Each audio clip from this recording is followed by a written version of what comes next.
Also going to sign right now some executive orders, and Will, if you would come forward. Yes, sir. I'll start thinking about signing them, right? A few things for you today, sir. First, we have a pardon for Devon Archer. Devon Archer was a former business partner of the Biden family.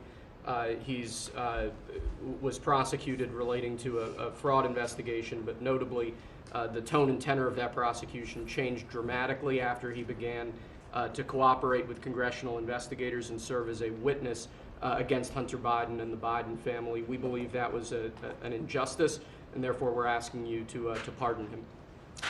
And many people have asked me to do this. They think he was treated very unfairly. And I looked at the records, studied the records, and he was a victim of a crime, as far as I'm concerned. So we're going to undo that.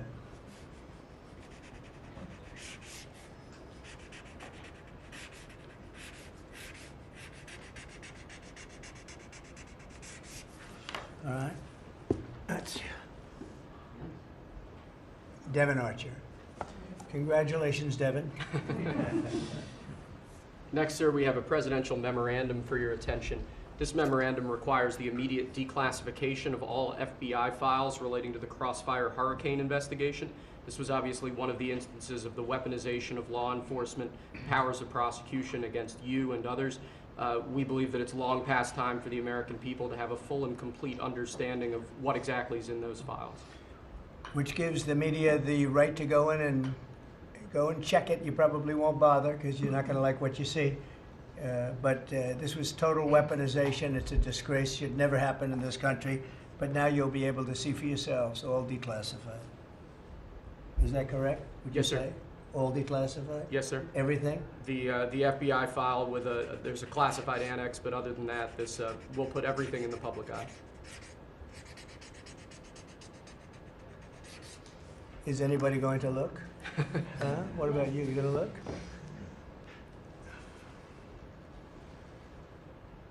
And frankly, the FBI should be ashamed of themselves, and so should the Department of Justice, and so should Biden. Okay? Next, sir, we have an executive order for your attention. We've taken action against a number of law firms that have participated either in the weaponization of government, the weaponization of the legal system for political ends, or have otherwise engaged in illegal or inappropriate activities.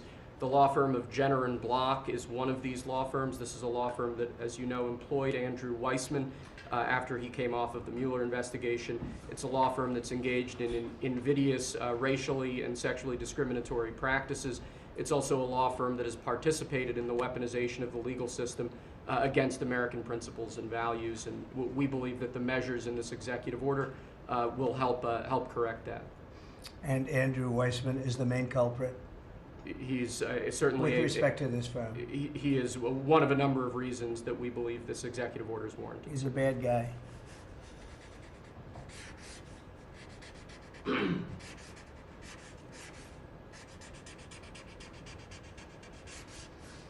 Okay.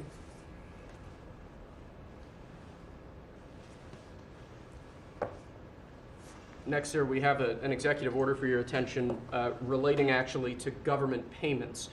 Historically, checks issued by the Treasury are, I believe, 14 times more likely to become the subject of fraud than electronic transfer payments.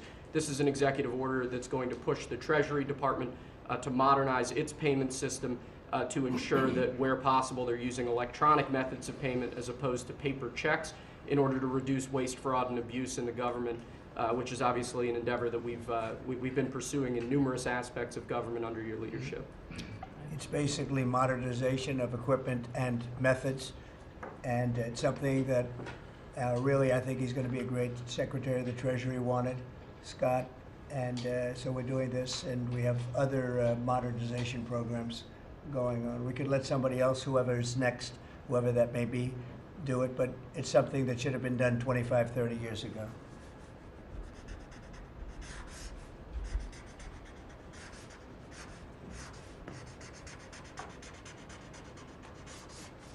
Okay.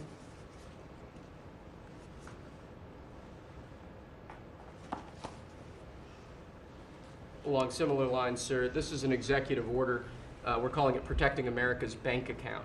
The basic idea here is that instead of having lots of different departments and agencies and offices issuing payment, often without justification, often without any provided rationale, we're going to be centraling payment processes where possible in the Department of the Treasury and ensuring that measures are taken in Treasury against waste, fraud, and abuse to ensure that money that's leaving the public treasury is as protected as it possibly can be. All right, good.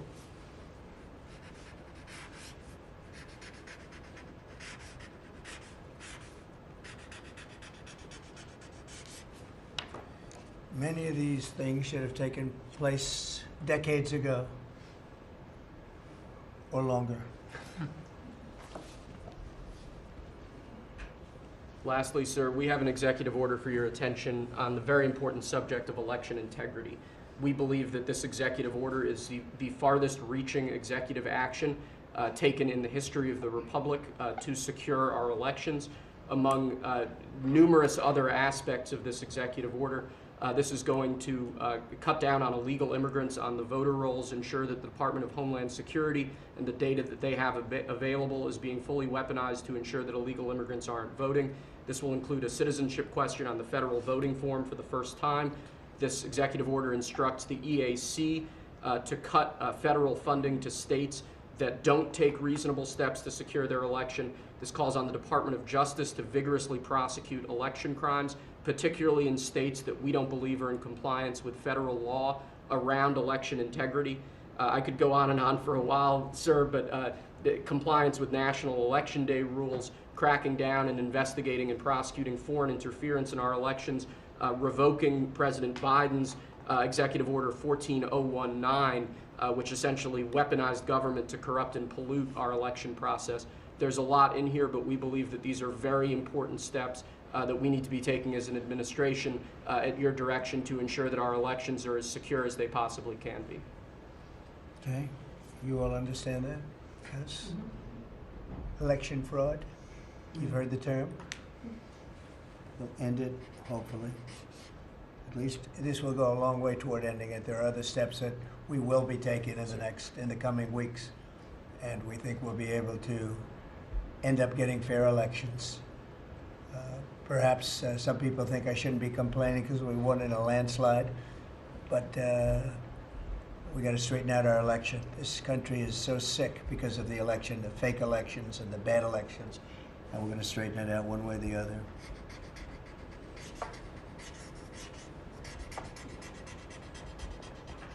And it's an honor to sign this one. To sign all of them, but to sign this one is a great honor.